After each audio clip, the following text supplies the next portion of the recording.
1961 Homelite 500.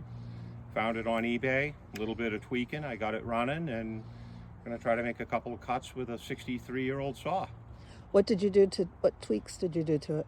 The carburetor needed to be tuned in, and probably hasn't had gas put in it in 40 years, so we'll give it a try and see what happens. Sounds good. Okay, let's check it out.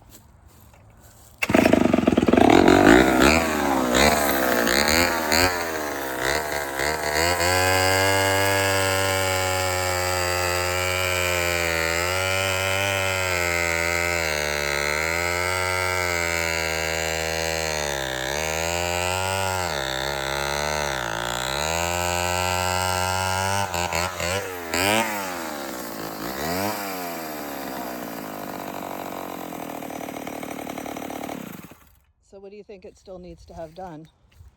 Oh, probably a new spark plug and some other stuff. I mean, that's right out of the box. Well, that's pretty cool. It is. Well, thank you.